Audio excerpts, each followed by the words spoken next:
안녕하세요. 저는 결혼 7년 차 40대 초반 여자입니다. 얼마 전에 가족들과 오래간만에 외식을 하고 집으로 들어가던 도중 저희 앞에 두 모녀가 갑자기 튀어나와 앞을 가로막았던 적이 있었어요. 연락도 없이 나타나서 상당히 놀랐었는데 갑자기 저를 보며 하는 말이 용서를 해달라는 거였어요. 이미 시간도 한참 지났고 모든 게 정리된 마당에 다시 찾아온 두 모녀를 보는 순간 즐거운 시간을 망쳤다는 거에 기분이 너무 안 좋았어요. 남편과 저는 그냥 무시하고 집으로 들어가려 했는데 시모가 제 아들한테 말을 걸면서 저희가 가지 못하게 상황을 난처하게 만들었어요. 6살밖에 안 돼서 아무것도 모르는 아이를 이용해 시간 끌려는 시모의 행동에 남편은 화가 났는지 얼굴을 붉혔지만 이미 시모와 신우는 얼굴에 철판을 깔아 버렸고 자기들의 잘못된 행동에 대해 인정한다면서 다시 한번 기회를 주길 간절히 원했습니다. 하지만 이미 그 사람들에게 온갖 정이 다 떨어져 버린 상태라 용서라는 단어 자체를 지워버렸어요. 한참 동안 집 앞에서 두 모녀와 대치하고 있는데 남편이 시부에게 전화를 걸었습니다. 2번 다시 저희 앞에 나타나지 말라고 경고를 했었는데 다시 나타나게 되자 화가 난 남편은 시부에게 전화를 걸게 되었던 거죠. 한 번만 더 저희 앞에 나타나게 된다면 그때는 살고 있는 집마저 빼앗아 버린다고 했었거든요. 그렇게 남편이 시부에게 전화를 하자마자 시모는 신우를 데리고 도망을 쳤어요. 기분이 정말 안 좋았지만 그래도 그날은 가족들과 함께했던 즐거운 날이었기 때문에 더 이상 일을 크게 만들지 않았어요. 저희 부부와 두 모녀 간의 관계에 문제가 생기게 되었던 건 이번 설 명절 때 일이었어요. 남편과 결혼 이후 시댁 며느리로 지내면서 두 모녀와의 관계가 별로 좋지 않았었지만 그래도 최대한 참고 넘어갔었습니다. 그렇게 살아온 세월이 어느덧 7년이나 흐르게 되었죠. 저는 가족끼리 얼굴 붉히는 걸 좋아하지 않아 서운한 말이나 불만 같은 건 내색하지 않았어요. 저 혼자 속으로 삭히면서 가족의 평화를 유지했었지만 날이 가면 갈수록 두 모녀의 행동은 지나칠 정도로 심해졌어요. 서로 최대한 좋게 모든 걸 풀어나가고 싶었지만 아무리 노력을 한다 해도 해결되는 건 아무것도 없었죠. 이런 문제로 옆에서 지켜보던 남편 또한 정신적으로 많이 힘들었는지 몇 번이나 경고를 했었고 시부 또한 저를 가족으로 받아들였으면 잘 지내면 좋겠다고 부탁까지 했었는데 말로만 알겠다고 하지 뒤돌아서면 달라지는 건 아무것도 없었습니다. 7년을 버텨왔고 이미 한계치에 달했던 상태라 시모와 신우가 살짝만 건드려도 상당히 예민하게 반응을 했어요. 최대한 좋게 풀어나가려고 노력했던 제가 날카로운 태도를 보이자 시모는 기분 좋은 명절날 얼굴 보자마자 인상 쓴다며 제가 모든 걸 잘못한 것 마냥 화를 내길래 저도 모르게 들고 있던 짐을 바닥으로 내리쳤어요. 너 지금 뭐 하는 거니? 나한테 불만을 표시하는 거야? 내 앞에서 감히 물건을 집어 던져? 얘 봐라. 이래도 내가 잘못했다는 말이 나오니? 엄마가 오자마자 이 사람한테 뭐라고 그랬어요? 먼저 짜증내면서 새해부터 보고 싶지 않은 얼굴 봐서 기분 안 좋다고 먼저 상처 주는 말을 꺼냈잖아요. 그렇다고 엄마가 거짓말을 할 수는 없는 거잖아. 오빠는 항상 우리 편에서 얘기해 준 적이 단 한 번도 없더라. 오빠가 이런 식으로 나오니까 불화가 생기는 거야. 그만들 좀 해라. 새해부터 또 시작이야. 며느리 너는 방에 들어가서 짐 풀고 당신은 나랑 얘기 좀 하자고. 애들 오기 전에 내가 분명 부탁하지 않았어? 나도 최대한 억누르면서 얘기한 건데 뭘 더 잘해주라는 거야? 이쁜 구석이 있어야 좋은 말이 나가지. 나는 제 얼굴만 보면 그날 하루 동안 기분이 얼마나 안 좋은 줄 알아? 가만히 있어도 항상 인상 쓰는 얼굴이잖아. 너는 저런 애가 뭐가 좋아서 부모 마음 상처 다 주고 결혼까지 강행한 거야? 벌써 7년이나 지났는데도 나는 제 얼굴 보는 거 아직도 적응이 안 된다. 사람들 시선이 얼마나 불편한 줄 알아? 이 세상에 얼마나 많은 여자들이 깔려 있는데 왜 하필 원청이를 만나서 엄마 마음을 후벼 파나? 수술하면 뭐해? 면상이 달라지지 않는데 주둥이에 장애가 있으니 말하는 것도 어눌해서 알아듣지도 못하겠고 내가 왜 이런 스트레스를 받아가면서 살아야 하는지 모르겠다. 언제까지 이렇게 살 거니? 내가 널 원청이한테 장가 보내려고 배 아파 낳아준 건 줄 알아? 그러게. 내 자식이 오빠처럼 장애가 있는 여자랑 결혼한다고 했으면 머리채를 뜯어서라도 말렸을 거야. 내 속도 뒤집어지는데 엄마 속은 오죽하겠어? 네가 그러니까 여태까지 시집도 못 가고 혼자 살고 있는 거야. 사람의 겉모습이 아닌 속마음을 봐야 되는 거라고. 돈 많은 남자가 뭐가 좋다고 가진 거 쥐뿔도 없는 너랑 결혼하겠냐? 걔들이 눈이 삐었니? 돈 많은 남자들 눈높이가 얼마나 높은데 너 같은 여자를 만나 주겠냐고. 넌 평생 혼자 살다 늙어 세상 떠날 거다. 그런 심보로 절대 좋은 남자 못 만나. 나중에 혹여나 결혼한다 해도 너랑 성격 똑같은 남자 만나서 한번 당해봐야 정신 차리지? 시댁에 발을 들이자마자 또다시 시작된 시모와 신우의 상처되는 말들에 얼굴을 붉히게 되었고 그런 상황들이 너무 싫었어요. 더는 상종하고 싶지 않아 방으로 들어가 짐을 풀었습니다. 제가 시댁에 온 건 두 모녀를 보려고 간 게 아니라 항상 저를 진심으로 대해주신 시부 때문에 시댁에 간 거였어요. 남편은 화가 쉽게 가라앉히지 못했고 이번 명절 이후 다른 방법을 찾아봐야겠다면서 시부만 따로 뵙는 걸로 하는 게 좋을 것 같다며 저와 대화를 주고 받았습니다. 저는 그냥 무시하는 게 정신건강에 좋다고 묵묵히 짐을 풀었어요. 시모와 신우의 거친 언행에 어느 정도 면역이 돼서 그냥 그러려니 하고 제 할 일만 하고 있었습니다. 저도 장애로 이 세상에 태어나고 싶지 않았어요. 다른 사람들처럼 정상적인 얼굴을 가지고 싶었지만 제가 원하는 대로 되는 문제도 아니었기 때문에 현실을 받아들이며 최대한 밝게 살아가려고 노력했었습니다. 다른 사람들도 정상적이지 않은 제 얼굴을 보면서 안타까운 시선을 보내면서 불쌍하게 생각했지만 오히려 그런 시선들이 저를 더 힘들게 만들었어요. 차라리 무관심이 저에게는 더 편하게 다가왔었죠. 남들과 다른 모습으로 사회에 뛰어들어 살아간다는 건 정말 쉽지 않았지만 제가 버틸 수 있었던 건 주말마다 봉사활동에 나가면 그곳엔 저와 비슷한 처지에 있는 사람들이 많이 있었고 거기에서만큼은 저도 안 좋은 시선에 대해 자유로움을 느낄 수가 있었습니다. 그리고 매 주말 때마다 남편과 시부가 함께 봉사활동에 참여를 했었죠. 거기에서 남편을 만나게 되었던 거고 저를 진심으로 사랑해주는 모습이 행복으로 다가왔었습니다.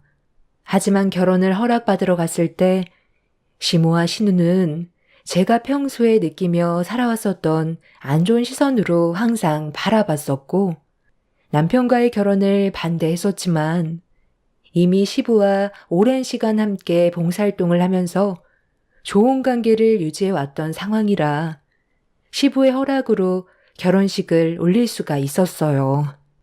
남편과 결혼을 하면 시모와 신우가 앞으로 저를 어떻게 대하게 될지 어느 정도 예상을 하고 있었기 때문에 시부와 남편이 저를 진심으로 대해주는 만큼 두 모녀 또한 제가 노력하면 분명 마음을 열고 좋게 다가와 줄 거라고 믿고 있었는데 사람은 모두가 똑같지 않다는 걸 결혼 생활하면서 많이 느낄 수 있었습니다. 시부와 남편이 봉사활동을 하는 동안 단 한 번도 두 모녀와 얼굴을 마주했던 적이 없었던 걸 보면 어느 정도는 예상할 수 있었죠. 태어날 때부터 얼굴에 장애를 가지고 있던 저는 남편의 도움으로 성형수술을 몇 번 했었고 전보다는 상당히 좋아졌지만 남들처럼 정상적인 얼굴은 아니었어요. 그래도 발음은 많이 괜찮아져서 의사소통은 예전과 다르게 훨씬 좋아지게 되었죠. 두 모녀와 서로 웃으면서 지내면 정말 행복하게 살아갈 수 있을 텐데 절대로 변하지 않는 모습들 때문에 앞으로 어떻게 살아가야 할지 고민이 많았어요. 그렇게 짐을 정리하면서 여러 가지 생각에 빠져 있었지만 해결 방법은 없는 것 같아 답답하기만 했었습니다. 방으로 들어온 이후 밖으로 나가고 싶지가 않아 머뭇거리고 있었는데 시모가 저를 밖으로 불렀어요. 해야 될 일이 산더미라면서 서둘러 나오길 재촉하길래 어쩔 수 없이 마음을 다시 잡고 밖으로 나갔어요. 어느 정도 예상은 하고 있었지만 항상 똑같은 레퍼토리인 명절 음식을 준비해야 되는 상황이었고 주방에는 상당히 많은 식재료가 가득 쌓여 있었습니다. 시모는 할 일이 많다면서 저에게 이것저것 시키는데 아무 말 없이 묵묵히 해나갔어요. 신우는 옆에 앉아 저를 안 좋은 시선으로 바라보면서 불만이 가득한 얼굴로 시모에게 말을 걸었습니다. 엄마, 우리 언제까지 이렇게 살아야 되는 거야? 오빠는 절대로 이혼 같은 건 안 하겠지? 맨날 이렇게 사는 거 정말 지긋지긋해. 무슨 방법 없나? 자기들이 좋다는데 난들 어쩌겠냐. 그냥 이렇게 살다가 세상 떠나는 거지. 너희 아빠가 엄마 편은 안 들고 며느리 편만 드는데 얼마나 서러운 줄 아니? 예, 저녁에 만둣국 해먹어야 하니까 서둘러 준비해라. 매번 명절 때마다 하는 건데 너는 아직까지 어리버리 타고 있으면 어쩌자는 거야? 이러니까 내가 잔소리를 안 할 수가 없는 거야. 나를 아주 나쁜 시애미로 만들려고 작정했지? 이래서 오늘 저녁에 먹을 수나 있을지 모르겠다. 비켜봐라. 얼굴만 문제가 아니라 하는 짓도 문제네. 오빠는 도대체 뭐가 좋아서 결혼을 했을까? 그렇게 여자가 없나? 인물이 나쁜 것도 아닌데 보는 눈이 삐었나? 시모는 저를 밀치더니 만두 속재료를 정신없이 준비했고 저도 시모 뒤에서 눈치 보며 바쁘게 움직이고 있었어요. 마음 같아선 당장 때려치우고 싶었지만 개가 짖나 보다 생각하며 제 할 일만 묵묵히 하고 있었습니다. 신우는 옆에서 계속 저에게 상처되는 말을 쉬지 않고 퍼부었지만 그냥 아예 제 두 귀를 닫고 투명인간 취급했어요. 무시가 제일 좋은 방법이라 생각해 조금의 반응도 하지 않았습니다. 그런데 수시로 주방에 들어와서 분위기를 살피던 시부가 잠깐 나갔다 오겠다면서 남편과 함께 외출을 했어요. 동네 분에게 받을 물건이 있다고 나가셨습니다. 그런데 시부와 남편이 현관문을 나가는 소리가 들리자마자 시모는 하던 일을 내려놓더니 만두 빚는 것만 하면 끝난다고 나머지 일은 저 혼자 하라며 신우를 데리고 주방을 나갔어요.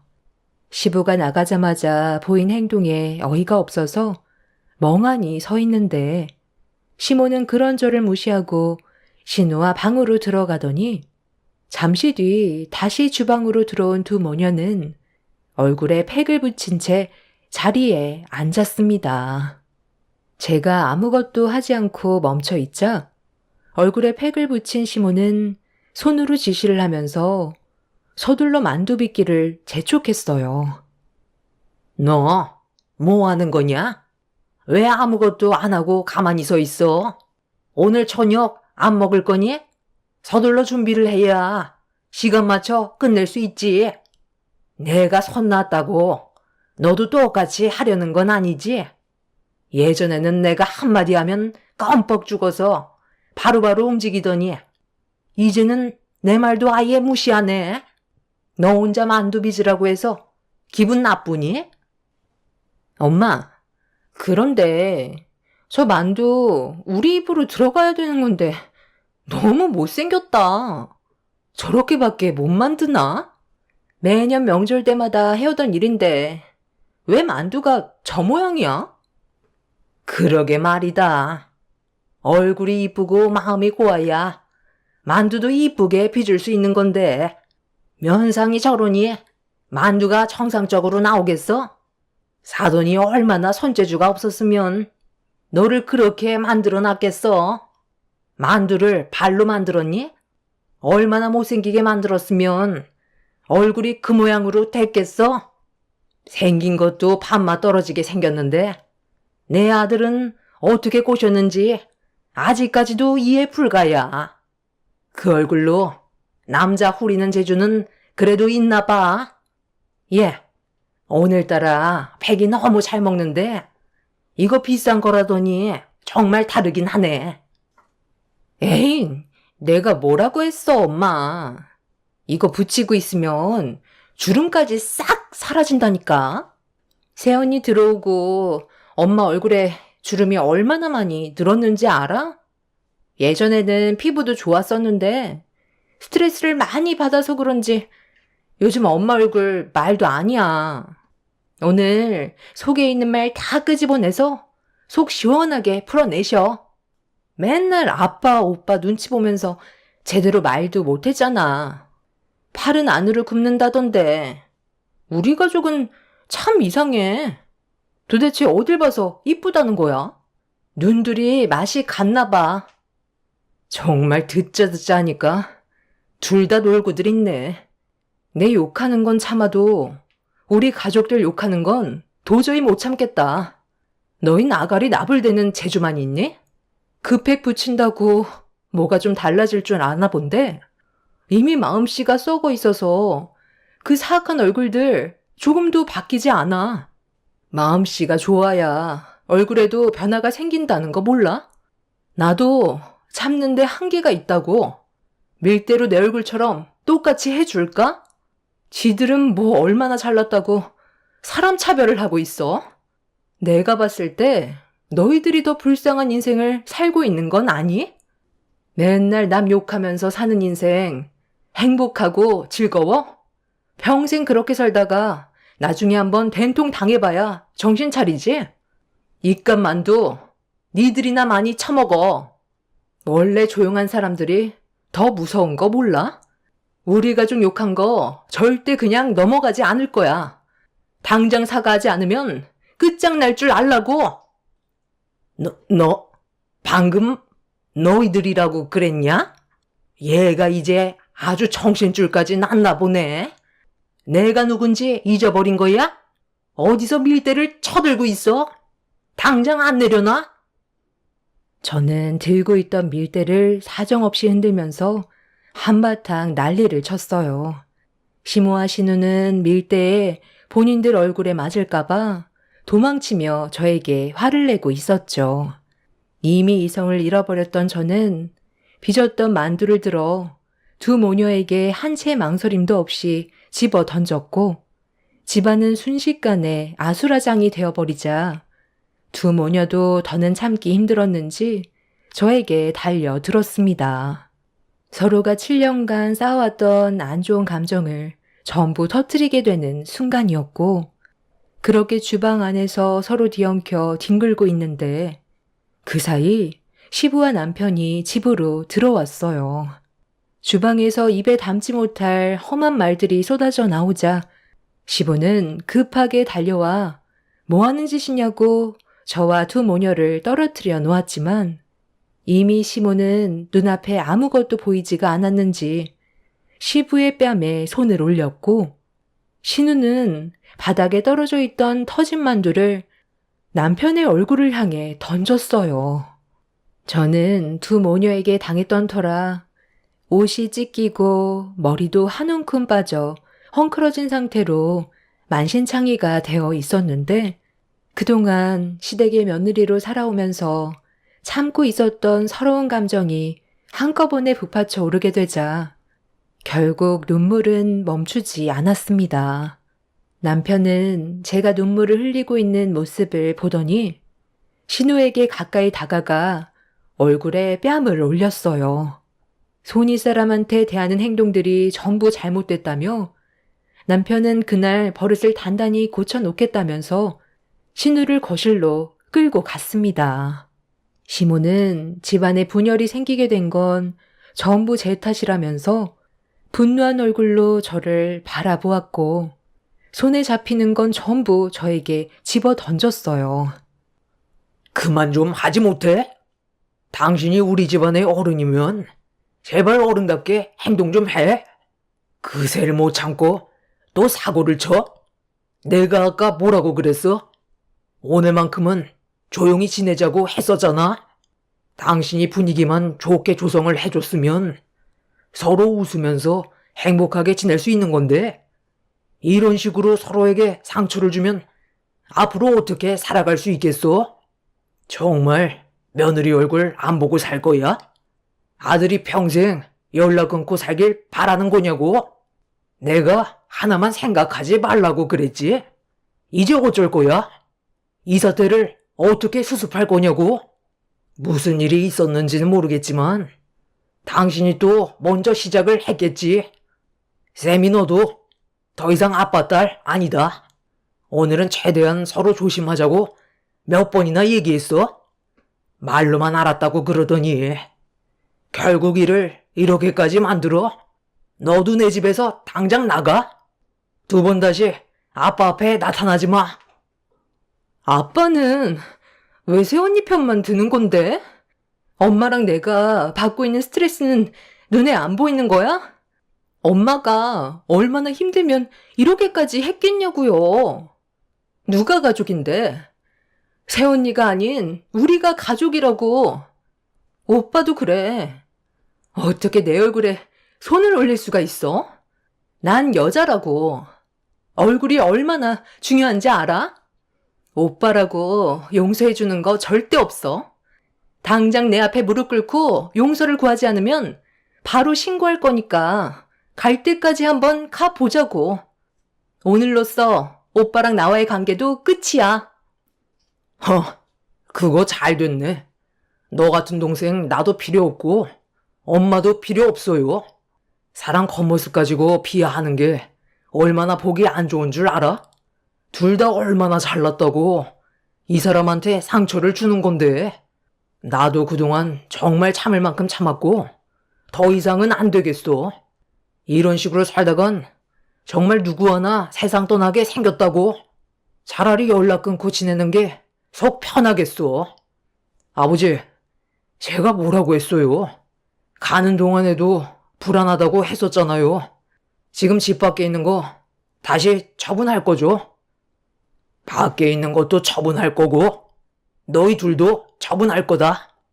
본인들의 잘못을 인정하지 않고 뉘우치지 않는 모습을 보이는데 같이 살 이유가 뭐가 있겠어? 시부는 어디론가 전화를 하더니 집 밖에 있는 물건을 처분하겠다며 필요 없을 것 같다고 누군가와 대화를 나누고 있었어요. 신우는 밖에 뭐가 있는지 확인해 보려고 창문 커튼을 젖히는 순간 갑자기 태도가 180도 바뀌어 버렸습니다. 시모도 궁금했는지 창밖을 살폈는데 예상하지 못했던 상황에 많이 놀랐는지 말까지 더듬으면서 시부를 진정시키기 시작했어요. 하지만 이미 시부의 마음은 굳게 닫혔기 때문에 돌릴 수 없었고 밖에 있던 차량 2대는 중고차로 넘기겠다고 확고하게 결정을 내리게 되었습니다. 저는 이미 꽤 오래전부터 알고는 있었지만 모른 척 하면서 뒤에서 지켜보고만 있었거든요.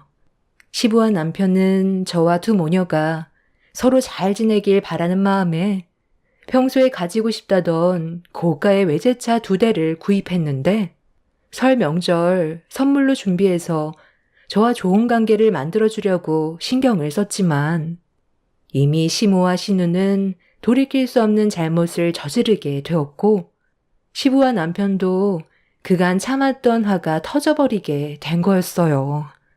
신우가 평소에도 입에 달고 살았던 외제차였는데 눈앞에서 놓치게 될 것 같으니까 시부의 마음을 돌리기 위해 무릎까지 꿇으면서 한 번만 용서해달라며 간절히 애원하기 시작했어요. 아빠.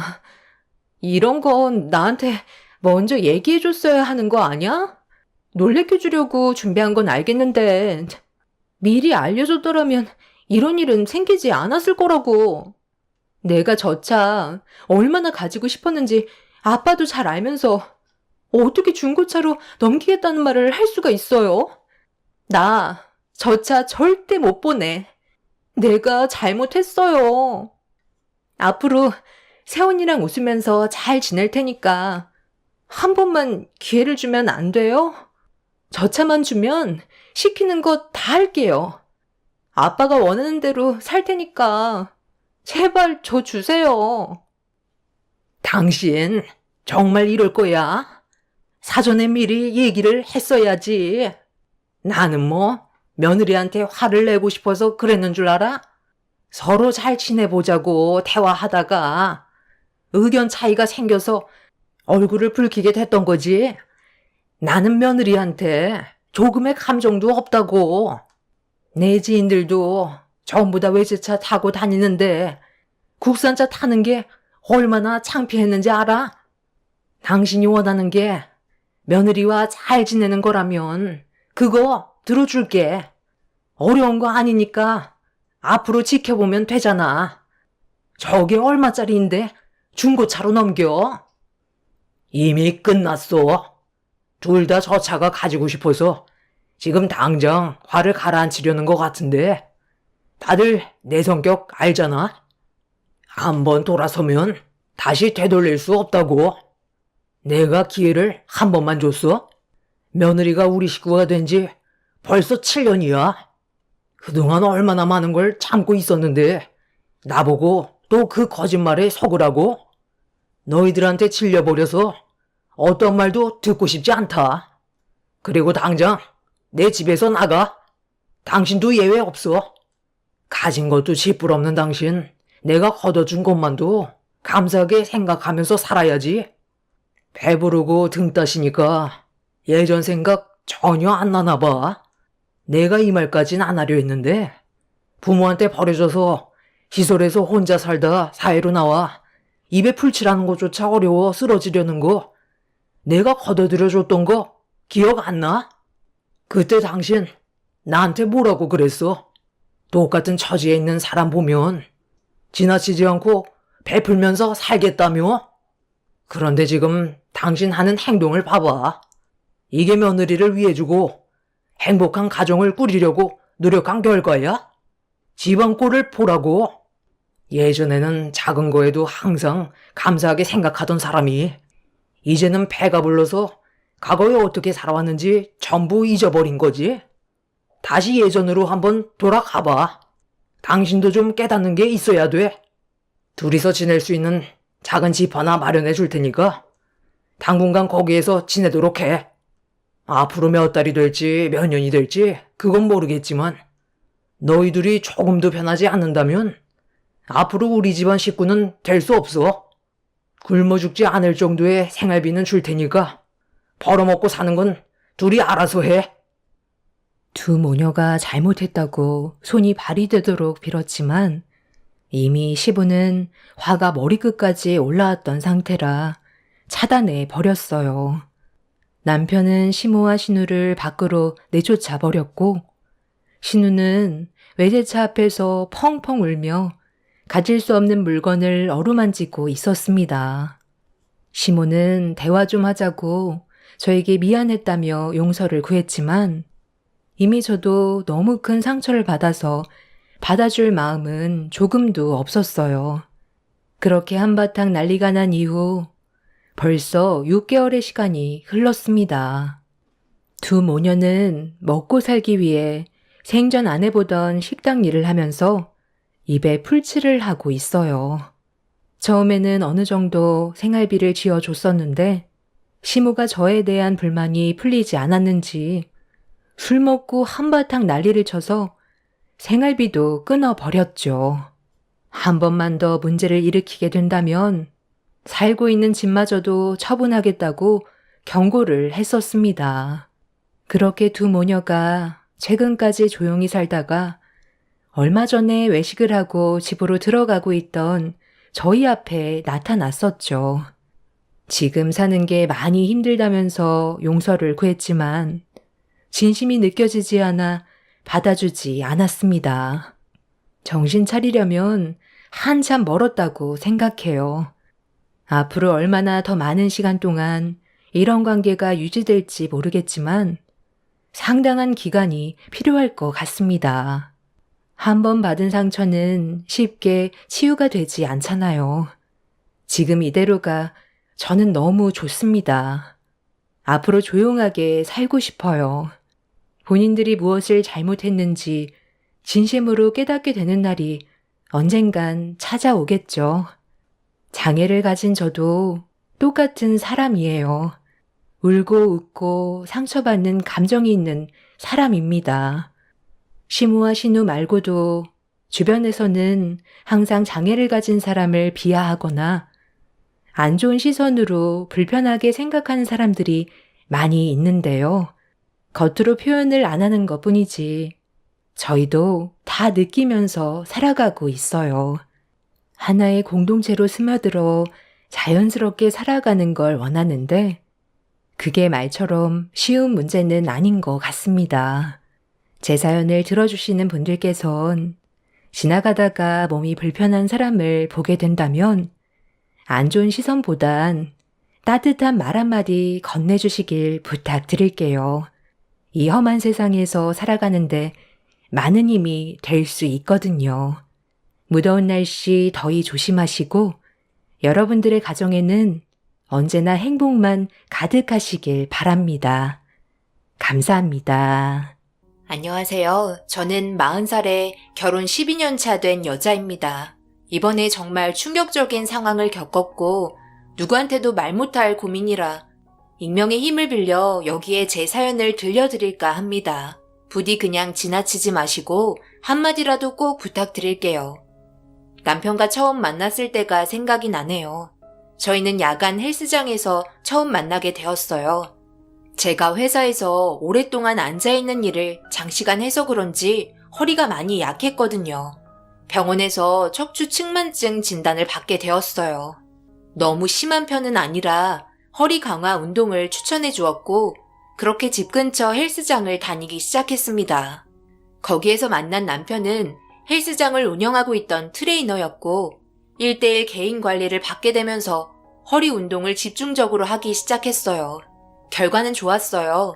그리고 함께 운동한 시간만큼 가까워지는 사이가 되었습니다. 전혀 예상하지 못했던 관계까지 이어져 오게 되었죠. 그렇게 연인 사이로 발전하면서 저희는 결혼까지 다이렉트로 달려갔어요. 행복한 신혼생활이 이어졌고 아기는 천천히 갖기로 결정했었어요. 양가 부모님도 아기를 갖는데 크게 관여하지 않았습니다. 남편과 연애 기간도 짧았기 때문에 그만큼 저희는 여유 있는 신혼생활을 즐기고 싶었어요. 그런데 서로 살아온 환경도 다르고 아무래도 개개인 성격이 다 다르기 때문에 아버님의 행동을 저는 이해할 수 없었어요. 헬스장 문을 닫으면 항상 어디론가 데려가셨습니다. 그러면서 하는 말이 제가 옆에 있는데도 아무렇지도 않게 하고 싶은 말을 꺼내셨어요. 운동만 죽어라 하면 뭐하냐? 밤에만 쓸 거야? 잔말 말고 따라와라. 해야 할 일이 산더미니까 한두어 시간 하고 집에 가. 아버지, 저 이제 결혼했어요. 그만할 때도 됐다고요. 왜 아직까지도 제가 아버지 밑에서 철없이 자라온 아들이라고 생각하시는 거예요? 제 아내가 옆에 있는데 말도 좀 가려서 해주세요. 그리고 운동하는 건 이게 직업이니까 하는 건데 왜 그거 가지고 이렇게 못마땅해 하시는 건데요? 이제부터 아버지 혼자 가세요. 저는 수연이랑 집으로 들어갈게요. 제가 옆에 있었는데도 아버님은 아무렇지도 않게 말을 막 하셨어요. 그런 모습이 좀 보기 좋지 않았습니다. 그리고 남편을 꼭 저녁 늦게 데려가시니까 그런 점도 너무 불편했어요. 저도 연애할 때는 잘 몰랐는데 결혼하고 나서 아버님이 매일같이 부르셔서 알 수 있었습니다.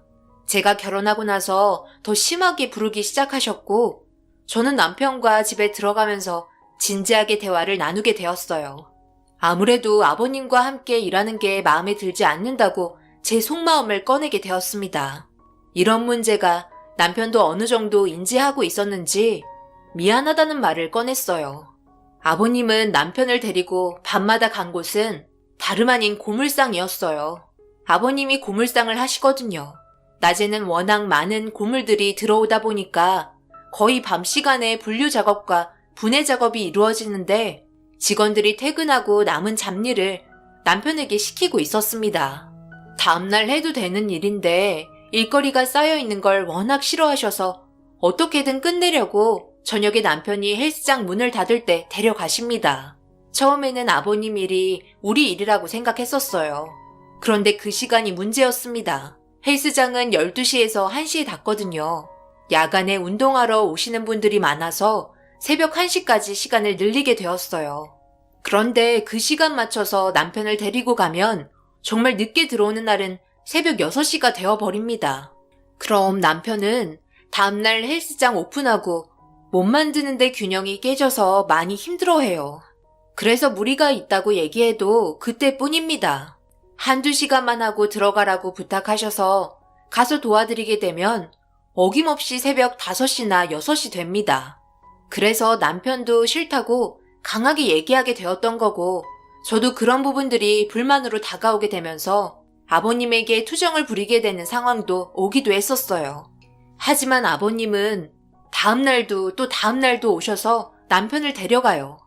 그래서 저도 일손을 도와주려고 고물상에 가면 정말 혼이 쏙 빠질 정도로 이것저것 시킵니다. 분해하는 거 해본 적도 없어서 손가락을 다칠 때도 있었어요. 그렇게 그날 아버님 무시하고 남편과 저는 집으로 향했는데 아버님이 저희 집 앞에서 먼저 차를 대고 기다리고 계시더라고요. 그러더니 저는 집으로 들어가라고 말하시고 남편과 따로 할 얘기가 있다며 무서운 얼굴로 저희를 번갈아가며 쳐다보셨어요. 정말 심각한 상황이었죠. 차가운 눈빛의 아버님은 너무 무서웠어요. 아버지, 저 진짜 힘들다니까요. 왜 아버지만 생각하세요, 진짜. 혼자 하시면 되잖아요. 다음날 직원들도 출근해서 알아서 일 잘하는데 다음날 일해야 하는 저를 잠도 안 재우고 꼭 고물상에 데려가서 일을 시켜야 직성에 풀리세요? 정말 너무하세요. 차라리 이럴 거면 저 이제부터 아버지 아들 안 할래요. 이 자식이 지금 그게 이 애비한테 할 소리야? 내가 힘들다는데 그게 귀찮고 싫어? 내가 그동안 힘들게 곰을 팔아서 버는 돈으로 너 학교 보내고 옷 입히고 밥 먹이고 헬스장까지 차려줬는데 그게 싫다고 지금 이 난리를 치는 거냐? 여태까지 너한테 쓴 돈이 얼만데 불효자식 같으니라고. 그동안 이 애비는 이 일이 하고 싶어서 한 줄 알아? 됐다. 필요 없으니까 들어가라. 아버님과 남편은 동네가 떠나갈 정도로 언성을 높이며 다투기 시작했어요. 감정이 점점 더 악화될까봐 두려운 마음에 아버님과 남편을 말렸고 동네 분들이 자는 시간에 시끄럽게 뭐 하는 거냐고 소리치자 겨우 상황이 마무리가 되었습니다. 그동안 남편이 아버님한테 못한 게 아니에요. 아버님이 정말 힘겹게 자기 키워준 것도 잘 알기 때문에 보답해 드리고 싶어 매달 꼬박꼬박 용돈도 많이 드립니다. 그런 부분에 대해서 별말하지 않으세요. 당연히 받아야 한다며 더 달라고 원하십니다. 오히려 적다고 불만이세요. 저희도 생활해야 하고 저축도 해야 해서 적당한 선에서 드리지만 남편도 그런 생활을 점점 버거워하는 것 같았어요. 저희도 좀 더 좋은 환경으로 이사해야 하고 앞으로 아기도 가지게 되면 돈 들어갈 때도 많이 생기잖아요. 걱정이 한두 개가 아니었습니다. 그런데도 묵묵히 아버님 용돈 챙겨드렸어요. 결혼하고 나서 이런 상황들이 점점 더 안 좋아지기 시작하자 아버님은 이런 일들이 전부 저 때문에 일어난 일이라고 생각하면서 저를 싫어하기 시작했어요. 결혼 전에는 군말하지 않고 따라왔는데 저와 결혼하고 나서부터 반항한다며 전부 다 제 탓으로 돌리기 시작하셨습니다. 상황이 그런 게 아닌데 이건 좀 억지인 것 같아 저도 아버님께 불만도 털어놨었죠. 결국 아버님 되돌아가시고 난 이후 저희는 다시 평온이 찾아왔고 다시 예전처럼 정상적인 삶으로 돌아올 수 있었습니다. 그렇게 한동안 조용했어요. 아버님도 찾아오지 않다 보니 저희 삶이 정말 달라지기 시작했었고 스트레스도 받지 않아 차라리 이렇게 사는 게 훨씬 좋을 것 같다고 판단했었습니다. 그렇게 몇 달이 흘렀고 정신없는 날들을 보내고 있었어요. 퇴근하고 남편 헬스장으로 향했는데 아버님 차가 헬스장 앞에 주차가 되어 있더라고요. 저는 또 무슨 일이 생긴 줄 알고 급하게 차에서 내려 헬스장 안으로 들어갔습니다. 그런데 헬스장 안으로 천천히 걸어 들어가면 갈수록 들려오는 엄청난 소음에 제 심장은 요동치기 시작했어요. 그리고 헬스장 문을 열었을 때 저는 그 자리에서 털썩 주저앉고 말았습니다. 아버님이 술이 엄청 취하셔서는 모든 헬스 기구들을 전부 다 때려 부쉈고 그 모습을 남편은 멍하니 바라보고 있었어요. 그 모습에 다급히 달려가 말려야 하는 거 아니냐고 남편의 팔을 잡고 이끌었지만 남편은 넋이 나간 표정을 짓고 있었고 저는 이건 정말 아닌 것 같아 아버님께 달려가 소리쳤어요. 아버님, 이게 지금 뭐 하시는 거예요? 왜 여기 있는 기구들을 전부 때려 부순 거예요? 헬스장에 저희 남편이 얼마나 많은 시간과 공을 들여 여기까지 만들어 온 줄 알면서 이런 식으로 행동하시는 거 더 이상 저희 안 보겠다는 말밖에 안 돼요. 네가 뭘 한다고 그래? 여기 있는 기구들이랑 헬스장 사업에 도와준 게 누군데? 그런데 나한테 이런 식으로 행동해? 며느리 너도 지금 나한테 대드는 거냐? 네가 중간에서 역할을 잘했어야지. 네가 제일 나쁜 거 알고는 있는 거냐? 아들이 고생하고 본업에 지장까지 받으면서 아버님 일을 도와야 하는데 집에서 하루 종일 남편만 목 빠지게 기다리는 제가 좋은 말이 나오고 중간 역할을 잘할 수 있겠어요? 아버님 말에 순종하고 무조건 따라야 하니까 무조건 새벽 6시까지 고물상에서 일하고 9시에 헬스장 오픈하고 다음날 또 새벽에 6시까지 일하라고 뒤에서 남편을 밀어붙여야 제가 중간 역할 잘하는 거라고 생각하시는 거예요? 그렇게 해서 아버님한테 남는 게 뭔데요? 왜 그렇게까지 하시는 건데요? 솔직히 아버님은 아침 6시까지 일하시고 7시에 직원들 일하러 들어오니까 오후 1시에서 2시까지 아주 푹 주무시잖아요. 놀부도 이 정도까지는 아니었을걸요? 어떻게 자기 자식이 고생하고 힘들어하는 모습을 계속해서 보시려고 하는 거예요? 저는 남편 팔을 잡고 헬스장 우리가 따로 차리자며 아버님 귀에 들리게 큰 소리로 말하면서 뛰쳐나왔습니다. 남편은 정신적으로 너무 큰 충격을 받았는지 계속해서 멍한 상태였고 그런 모습이 안쓰럽고 가슴이 아파 제가 다 눈물이 나더라고요. 운전을 할 수 없는 상태라서 제가 대신 운전하고 집으로 들어왔어요. 그리고 그제서야 남편은 아버님의 행동에 오열하기 시작했고 처음으로 무서운 얼굴을 보게 되었어요. 분노가 가득했던 얼굴에는 당장이라도 무슨 일이 벌어질 것만 같은 그런 모습에 남편을 진정시켰고 저희가 조용히 피하기로 했어요. 인연 끊고 살면 문제될 거 없잖아요. 결국 이 문제에 대해서 어머님과도 대화해봤지만 딱히 조언해 주실 만한 게 없으셨어요. 저희가 피하는 게 최선이라는 말만 반복하셨습니다. 그렇게 저희는 다른 곳으로 이사를 했고 그곳에서 그동안 모았던 돈들과 친정집에서 어느 정도 도와주셔서 작게나마 헬스장을 운영할 수 있었어요. 전에 운영했던 헬스장은 오랜 기간 했기 때문에 그동안의 평판과 운동기구 관리가 잘 돼서 손님들도 많이 오고 그랬어요. 하지만 새롭게 시작한 곳은 처음부터 다시 일어서야 했기 때문에 남편은 두 발로 뛰며 전단지를 돌렸고 저도 퇴근하고 운동할 겸 헬스장이 아닌 온 동네를 돌아다니면서 전단지 돌렸습니다. 그래도 그냥 가만히 있는 것보단 효과는 좋더라고요. 그렇게 새로 시작한 곳에서 저희는 천천히 자리를 잡아갔습니다. 아버님과의 인연을 끊은 채 열심히 살아갔어요. 아버님도 더 이상 저희를 찾지 않더라고요.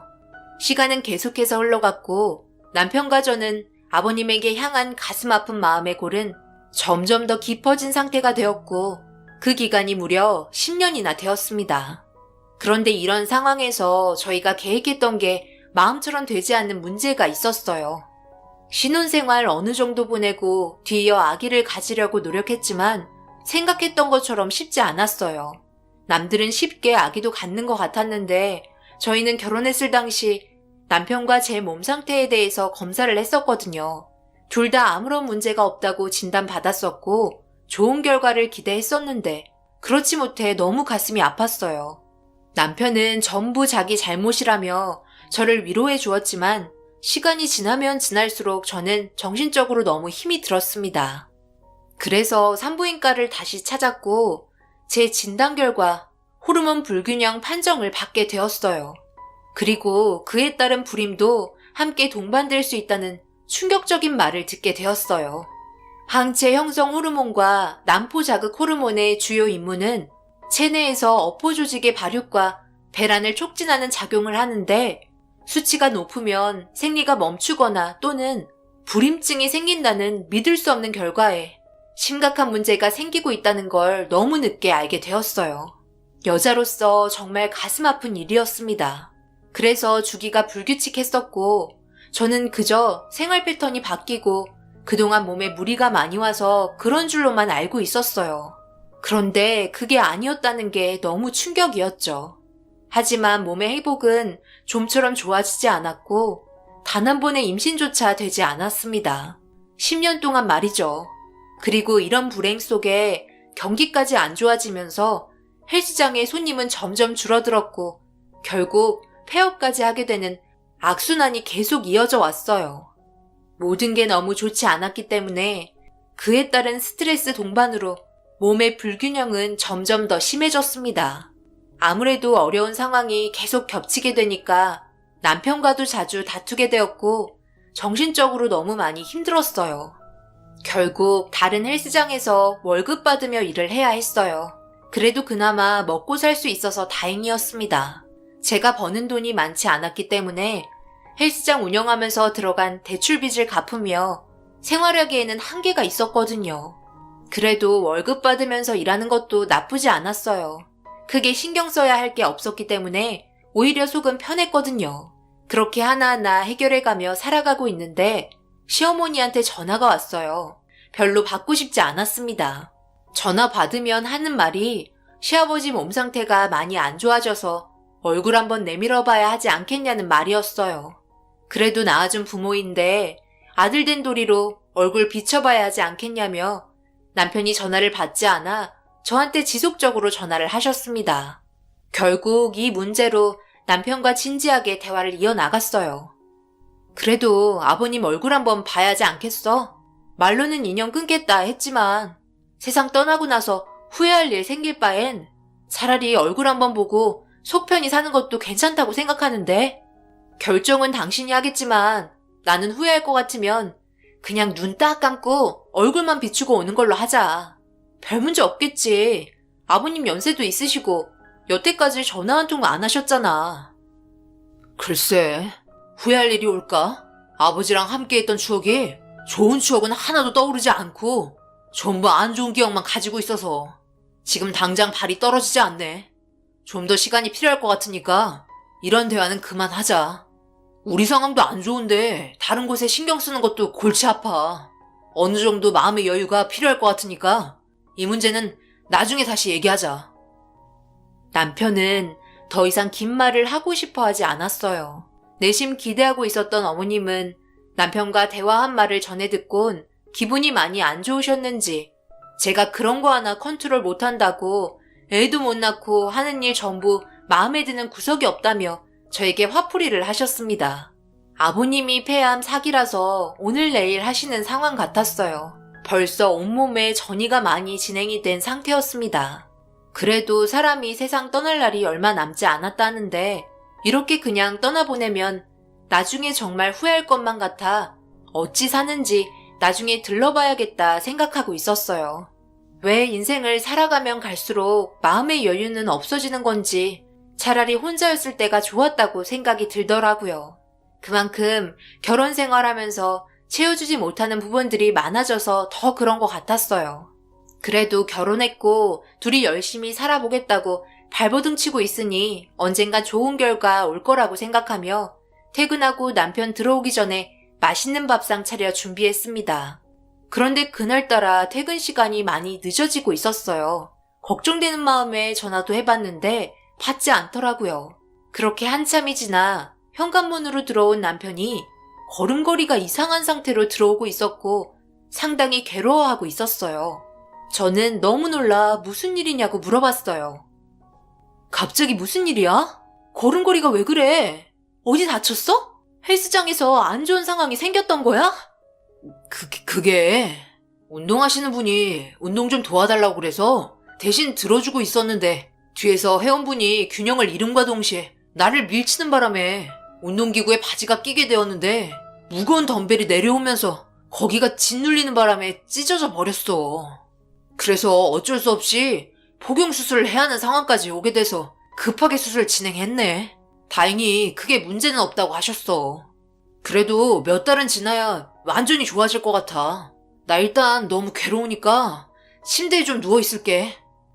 너무 충격이었어요. 일하다가 어떻게 하면 거기가 찢어질 정도로 짓눌릴 수 있는지 워낙 무거운 것들이 오고 가다 보니까 그럴 수도 있겠지만 헬스장이 워낙 좁아서 빈번한 사고는 있었지만 이번에는 정말 역대급이었습니다.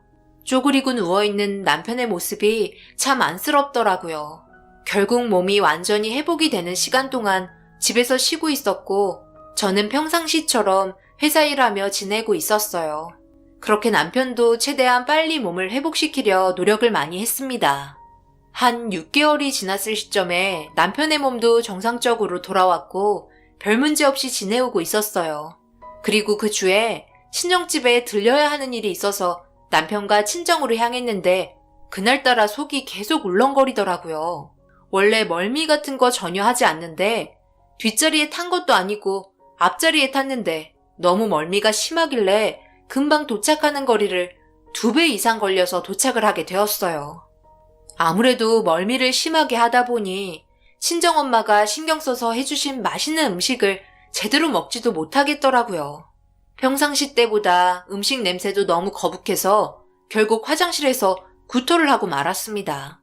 처음 느껴보는 몸 상태에 뭔가 이상이 있는 것 같아 걱정하고 있는데 엄마가 혹시 임신한 거 아니냐고 물어보시길래 저에게 당연히 그럴 일 없을 거라고 생각했기 때문에 아니라고 했지만 그 순간 스쳐 지나가는 상황이 생겼었고 혹시 몰라 테스트기를 구매해서 검사를 했는데 임신이 되었다는 결과에 저희 모두 순간적으로 너무 감격스러워 아무 말도 하지 못했어요.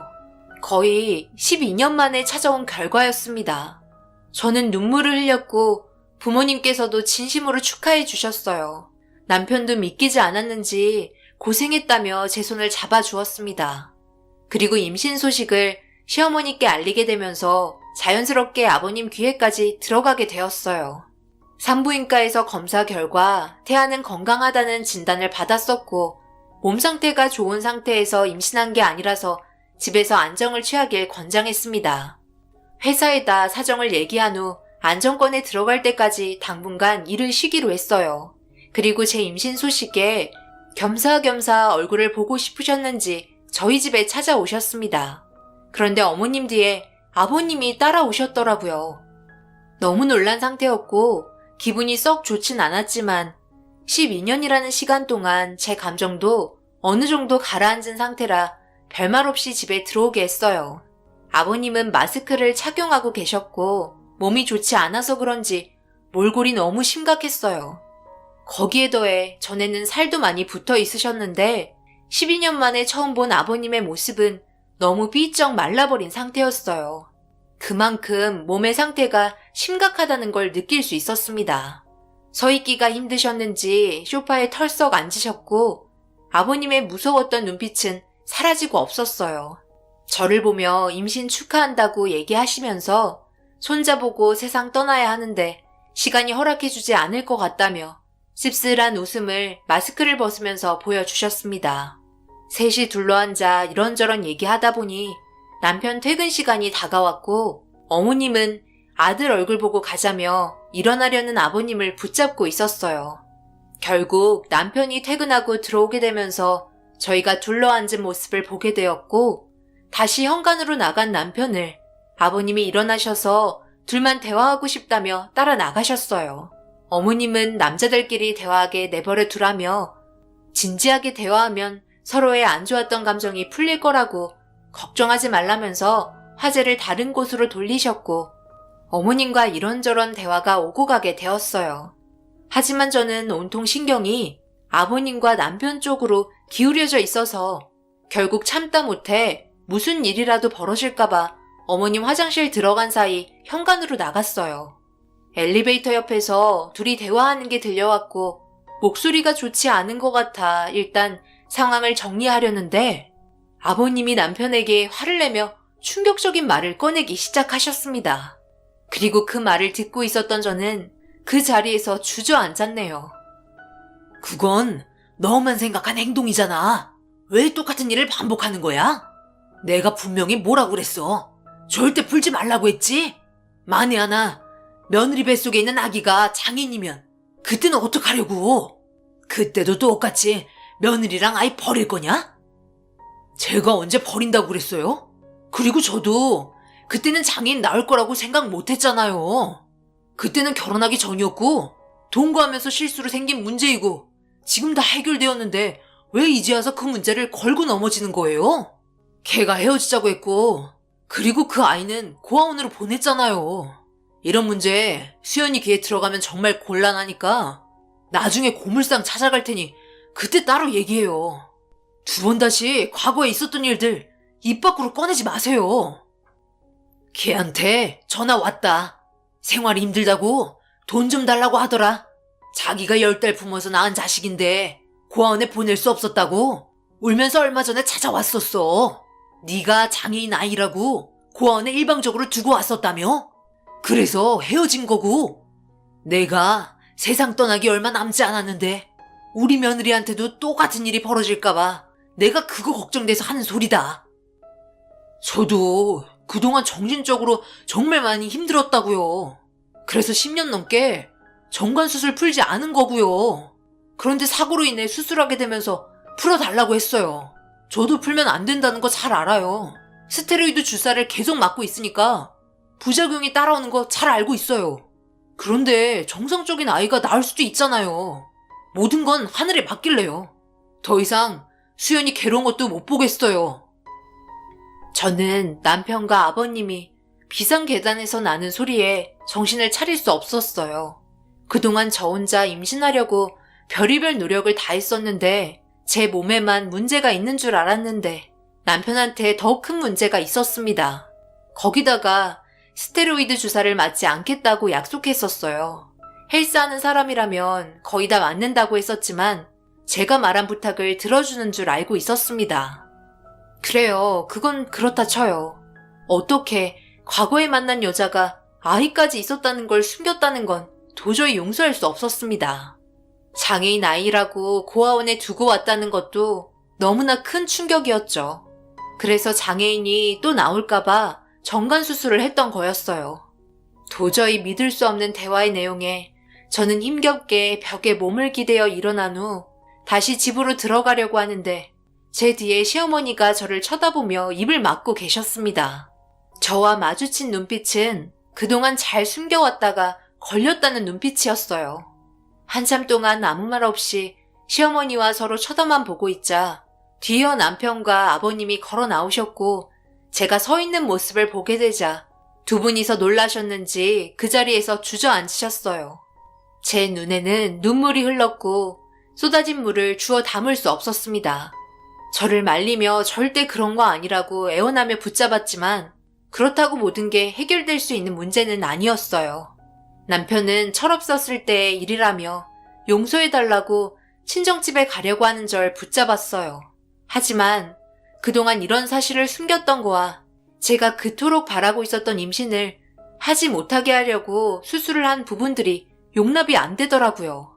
그리고 결국 남편과 냉전 상태에서 앞으로 어떻게 해결을 해야 할지 별거하며 상황을 정리해 나갔습니다. 그러던 도중 과거의 여자까지 알게 되었고 그 여자의 아이가 장애를 가지고 있는 모습을 확인할 수 있었어요. 모든 건 남편이 장기간 복용한 약들의 문제였고 장애를 가진 아이를 키우기 싫었던 남편이 그 여자 몰래 고아원에 두고 온 사실조차 전부 당사자 입으로 생생하게 그때의 상황을 들을 수 있었습니다. 결국 이혼을 해야 하는 방법밖엔 없었어요. 앞으로 남편을 믿고 살아갈 이유가 없었습니다. 그동안 쌓아온 신뢰가 한순간에 무너지는 순간이었고 시부모님과 남편은 넙죽 엎드려 자기들의 잘못을 용서해달라고 애원했어요. 남편도 그렇지만 시부모님도 다를 거 없는 똑같은 사람이었습니다.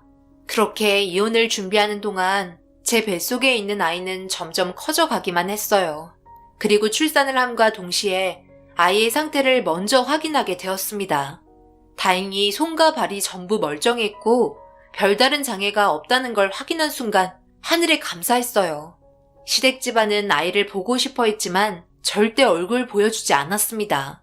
그런데 아이에게 다른 문제가 있었어요. 눈을 뜨기 시작하면서 심각한 상황이 오고 말았습니다. 저를 바라보고 있던 아이의 눈 색깔이 일반인과 다른 색깔이었어요. 외국인 눈색도 아니고 갈색도 아닌 것이 투명한 파란색에 가까웠어요. 한쪽 눈은 갈색인데 한쪽 눈은 파란색이었죠.